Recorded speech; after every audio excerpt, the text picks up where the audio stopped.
Who are the strongest members of the Phantom Troupe? This should be a really fun comment section. Let's talk about it. Okay, now before we get into our rankings, let's just make a couple of things clear. And first and foremost, the Phantom Troupe is hard to rank because one, Hunter x Hunter is just hard to power scale in general because it's not a who punches harder type of verse, right? It's very nuanced. There's a lot of versatility, there's a lot of utility, and it's more than just that person's stronger, so they'll win, right? And beyond that, the Phantom Troupe especially, we don't have too much context to pull from. We've only seen a handful of them actually get into fights, and so beyond that, we're just really pulling from narrative and implication, right? So that's what my ranking is going to be based on, and I think it's largely interchangeable, especially within the middle of these rankings. So just know that going in. The only other thing I want to say is that obviously everyone on the Phantom Troupe is incredibly strong when it comes to like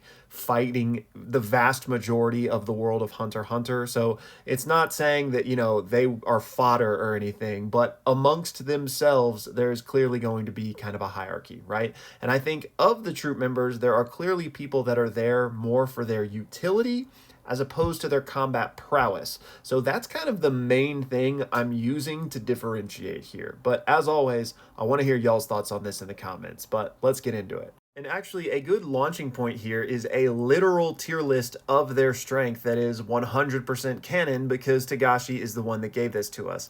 This is the arm wrestling contest ranking. So literally how strong each of the Phantom Troupe members are, which I know is not the question. So we're going to be looking at more than just physical strength, but just in case anyone was interested.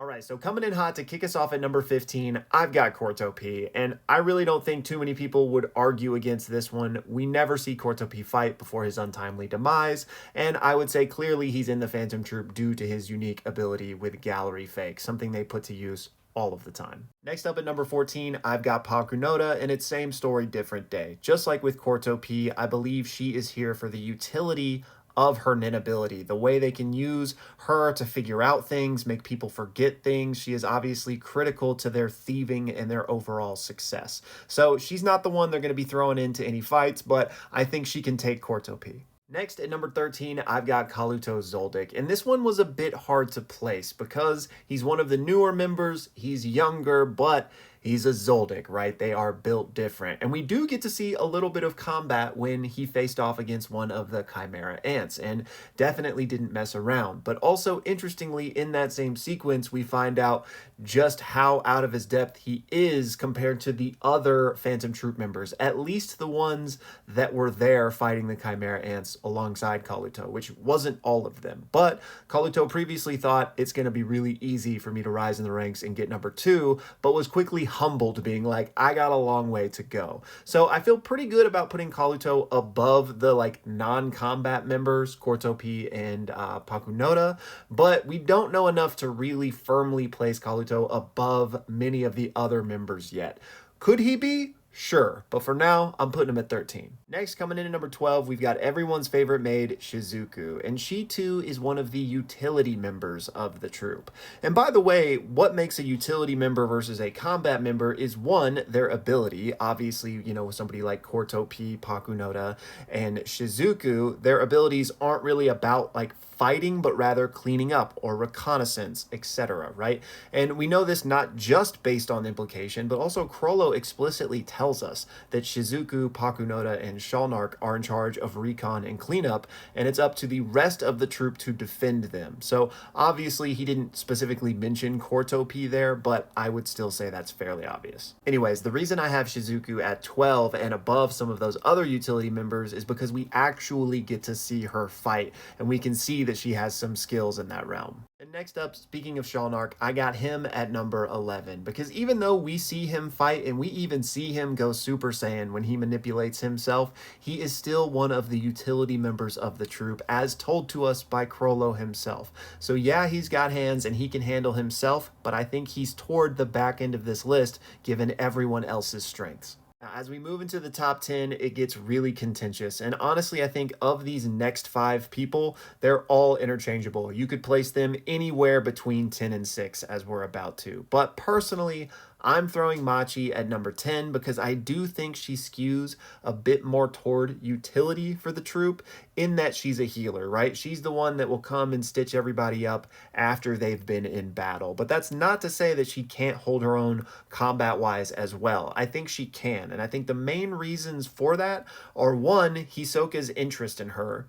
She seems to be the troop member besides Chrollo that he has taken the most liking to, and we know that Hisoka likes power, right? So I don't think he would entertain that kind of faux friendship with Machi unless he respected her to some extent. And we know that as soon as Hisoka took out, well, not, he didn't take anybody out yet, but after he told her that he's going to take out all of the Phantom Troop members, it was immediately on site and she wanted to throw hands, right? And I don't think that speaks to her being like equal to Hisoka or anything, but it shows she's not afraid of a fight. So I got her at 10, but really she could be higher. Next up at number 9, I've got Franklin, and this is probably the weakest of all of my placements just because we don't really have anything from Franklin. We've seen him take out a room of mobsters, but those were not nin users, and he's basically only ever encountered fodder. We don't have any good examples of this guy getting into a fight, but he's huge, right? Like, so I'm kind of just basing this off of aura a little bit and the fact that he's like a big, brawny, strong type of guy. Now, that isn't enough, especially in the world of Hunter x Hunter, to place him above, you know, all of the people he's above. But we also know currently in the Succession War, he is by himself by design. He is just sitting on tier 5, waiting for Hisoka to potentially find him, meaning he's ready to throw hands one-on-one with Hisoka. And I think that at least says something. So for now, I'm putting him at number 9, but who knows where Franklin really is. Coming in at number 8, I've got Nobunaga, and while we've seen a little bit more from him than somebody like Franklin, we still haven't ever had a true one-on-one to showcase what he's really capable of. So this placement is mostly based on aura and the fact that when Chrollo was talking about how Shaar, Pakunoda, and Shizuku need to be protected, he was talking to Nobunaga. So Nobunaga is one of the combat-focused members of the troop, and that's why I've got him a little bit higher in this list. Next, at lucky number 7, I've got Bolov, and the reason he's higher than everybody else mentioned so far is because we actually see some feats from him. We got to see him use his ability in the fight against the Chimera Ant, in which he summoned Jupiter, basically, so this man definitely has some attack power. But beyond that, we also see him just completely tank a punch from Lynch, a nin user in the Succession War, so we actually have some stuff to look at with him, so that's why we're placing him above everyone else, you know, up until we get some information about them. And then to round out our middle tier here, I've got Finks at number 6. And just like with Bolov, the reason I've got him higher than these other people is because we've actually seen him fight. And the reason I specifically have him higher than Bolov is because of how his ability works. The more he winds his arm, the more powerful his punch is. Now, I know that's not literally infinite because he's going to be constrained by his own aura at some point, but I think his ceiling is higher than Bonolov's for that reason. And now to kick off our top 5, I've got none other than Uvogin, and I think this one probably speaks for itself. We see him fight more than almost any other troop member, and he is a force to be reckoned with. He is a natural enhancer, so he's not doing anything fancy, but what he does, he perfects. He excels at enhancement, and he's not only literally the strongest, but I think he's up there in terms of overall strength as well. Then at number 4, I've got Phaeton. We know that he is basically the interrogator, the torturer of the group, and so that means it's going to have to be somebody strong. But beyond that, we also get to see him showcase his abilities against one of the Chimera Ant squadron leaders, the strongest of the Chimera Ants that those members of the Phantom Troupe fought.